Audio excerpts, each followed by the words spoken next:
Դուք տեսնում եք միջամտություն, ես չեմ տեսնում միջամտություն, կարող եմ ես չտեսնել միջամտություն։ Երբ որ ասում եք Հայաստանի Հանրապետությունը պետք է գործում մասնակցություն ունենալ,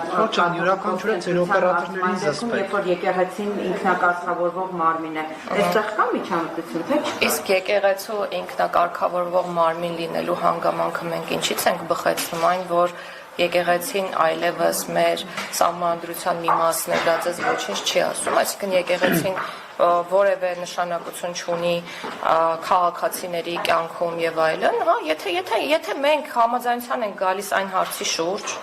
որ եկեղեցին ուղղակի կրոնական կազմակերպություն է, ինչպես այլ կրոնական կազմակերպությունները,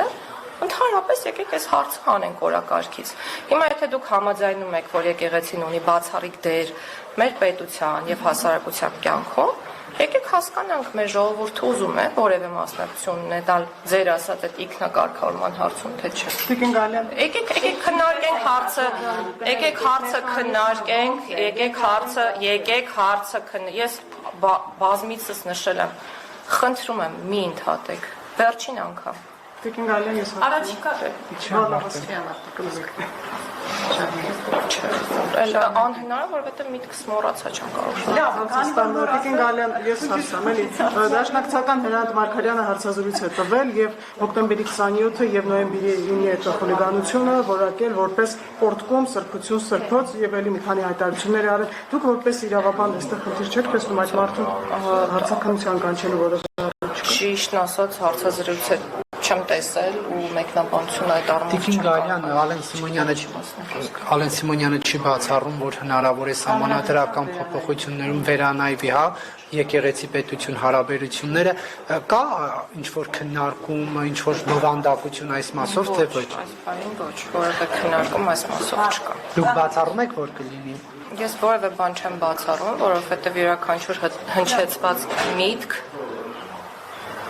յուրաքանչյուր հնչեցված միտք դա գաղափար է, որը կարող է քննարկվել եւ դրա շուրջ կարող է լինել կոնսենսուս խորհրդի կողմից եւ կարող է չլինել այդ կոնսենսուսը։ Դուք օրինակ առաջարկեք, որ քննարկեն։ Ես կարծում եմ պատմականորեն հայ առաքելական եկեղեցու դերը ընդգծված է եղել մեր բոլորիս կյանքում եւ առնվազն շնորհակալություն։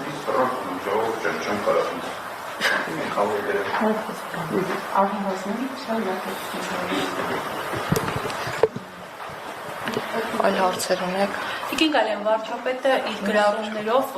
հարցեր է բարձրացնում եկեղեցականների մասին։ Հիմա պետությունը ինչ-որ քայլեր անում է, օրինակ այդ տեղեկատվությունները ճշտելու համար, ինչ-որ հանձնարարականներ կան, թե ոչ։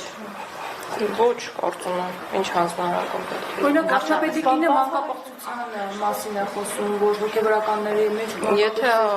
առնվազն այդ ինֆորմացիան ստուգվում է, ապա ստուգման պարտականությունը արդարացան նախարարությունը չի կարող կրել։ Ձեր թույլտվությամբ մի միջադեպի սահմանադրական փոփոխություններից խոսեցիք, ինչ նորություն կա, սահմանադրական Ամեն ինչ լավ է։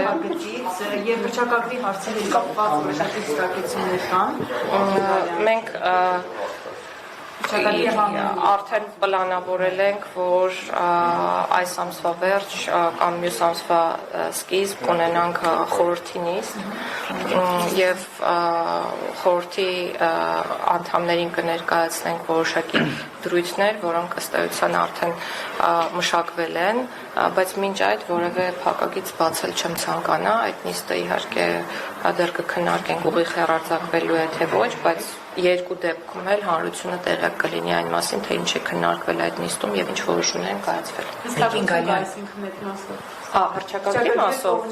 դեռ ոչ, հստակություն չկա։ Տիկին Գալյան, երբ որ վարչապետ ազգային ժողովում զայրացավ եւ համբալ ասեց ընդդիմադիրների նստեցության, այդ ժամանակ դուք ներկա եք ու նկատելի էր վարչապետին ասում եք Նիկոլ, իրեն անունով եք դիմում։ Ինչի՞ ձեր նկատելի։ Այդպես էր նկատելի, եթե սխալ ենք նկատել, դուք մեզ Ոչ,